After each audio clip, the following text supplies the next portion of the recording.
So, can you tell us how did it came to be that you made a game out of Wallace and Gromit? It's an old favorite movie series of mine, but how did it came to be?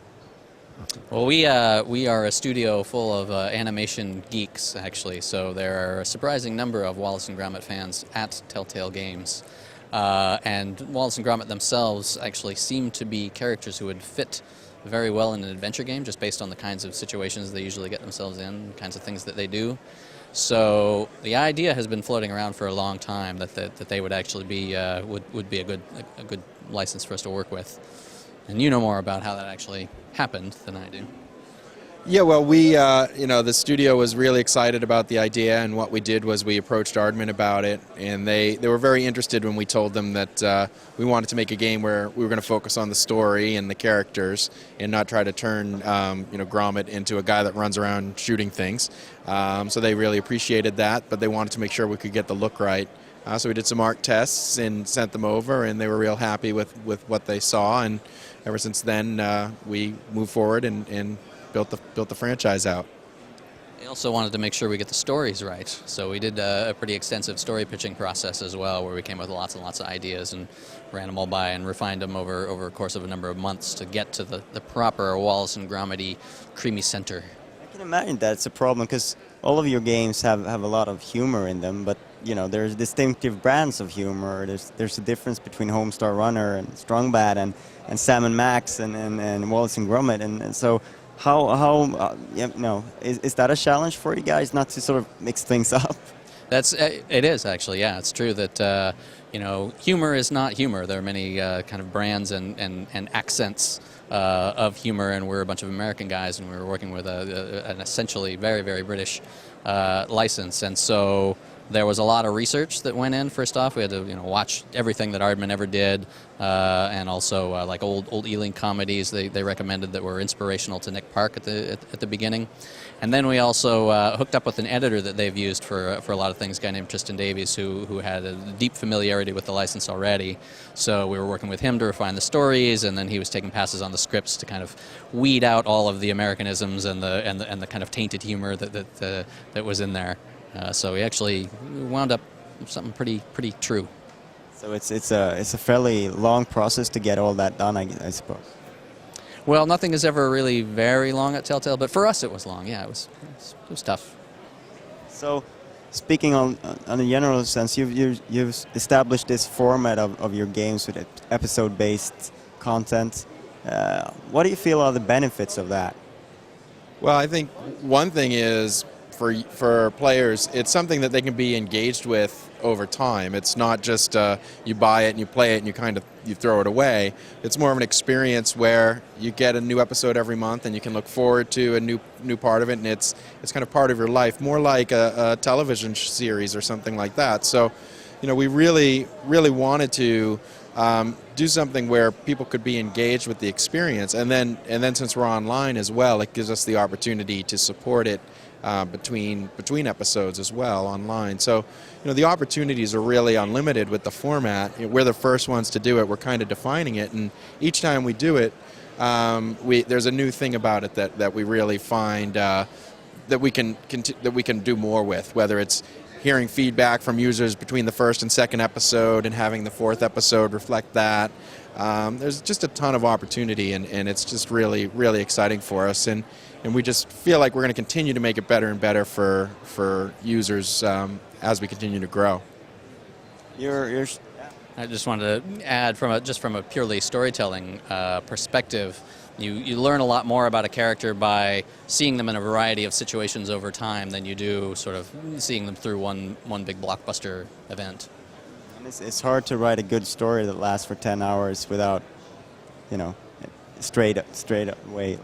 Well, actually, I think it's harder to write episodically because the beginnings and endings of stories are the toughest part, and you have to do that a whole bunch of times if you're doing a series, whereas you only have to do it once if you're doing a blockbuster. But it's worth the effort.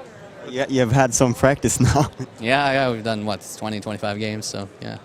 The great thing is, though, the characters can develop over time, and they bring their backstory. Their backstory grows each time out. So, we've had characters that, like the Soda Poppers and Sam and Max, and other characters that Bosco, and Sybil, that when Bosco shows up in a scene now, you don't have to explain who he is or where he comes from or what his scene is. You can just throw him into the situation, and the people that have been part of the series really understand what the character's about. So it helps flesh the characters out and give people an engagement with the characters. So it's pretty exciting. Also, the players can have like time to reflect over what they've played until they play the next part. It's sort of a expanded experience if you think about the things that have happened and you talk to other people about it, and you get that sort of time in between the episodes, I guess. Yeah, that's definitely part of the experience. Is you play the game and then you go on the forums and you chat with some other people who've also played the game. What did you think about this and that and the other thing? And certainly there's no shortage of opinions actually on our website. We have very active forums on our site, so that is half the fun. Yeah, and it's something we want to support. It's an opportunity that comes up as a result of what we're doing, and the more we can do to foster it makes the whole experience of the 6-month engagement with the product that more exciting for players. So it really takes advantage of the medium. There's so much ground to be covered there in finding what gamers are really responding to and then supporting it, giving them the tools to support it so they can during the month talk about puzzles or situations, or if we could get a scenario where we could have people working on a puzzle in between games and then come in and as a community have some kind of answer to the situation, that would be a beautiful thing, and those are the types of opportunities that we're seeing open up for us, and it's really, again, it's just a great time to be creative. And of course the emergence of Xbox Live Arcade, PlayStation Network, WiiWare is helping you along. And you recently announced you're coming to Xbox Live Arcade with a couple of games. Do you plan to release it on multi-platform at the same time moving ahead, or your future games? Well, each of the console channels have their own structure, so I think getting one across every platform is going to be difficult. But PC and a lead console platform, I think is going to be where we start, and then we'll move the franchises over as we can. Depending on the level of support the console service can provide to what we're doing. But we certainly, our aim is to be on every platform, including iPhone and handheld devices. And our tool right now is all the way out to Xbox. So any Telltale game right now could be on Xbox, Wii, or PC. It's just a matter of when they come out, what the programming schedule is on the console, where it is in the console process versus where it is on the PC. But it's certainly our goal to get in front of as many people as possible. What would you say is your favorite thing about working on Wallace and Gromit? Well, it's either Wallace or Gromit. I love the characters. I was a big old fanboy before we started doing it, so it's just been really fun to kind of get steeped in that world and think about, what would Wallace and Gromit do faced with this situation? What would they say? What would they be like? Well, Gromit wouldn't say anything, obviously, but we're just working with the characters is the biggest thing for me, and I like how that kind of translates itself sometimes into gameplay. My favorite moments throughout the season tend to come out of things like Wallace's inability to deal with certain social situations, like causing a problem for you as the player, and you got to kind of think your way around it.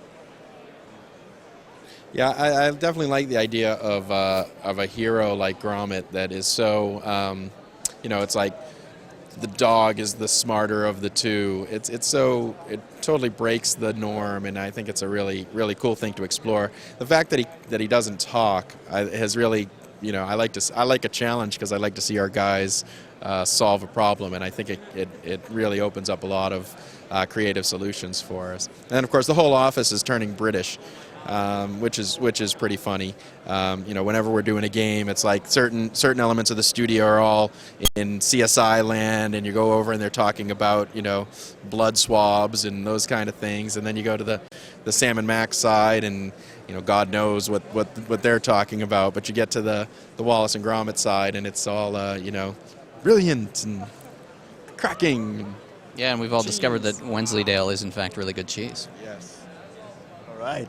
So thank you very much for your time, both of you. Nice Thank talking to you. you. Enjoy GDC.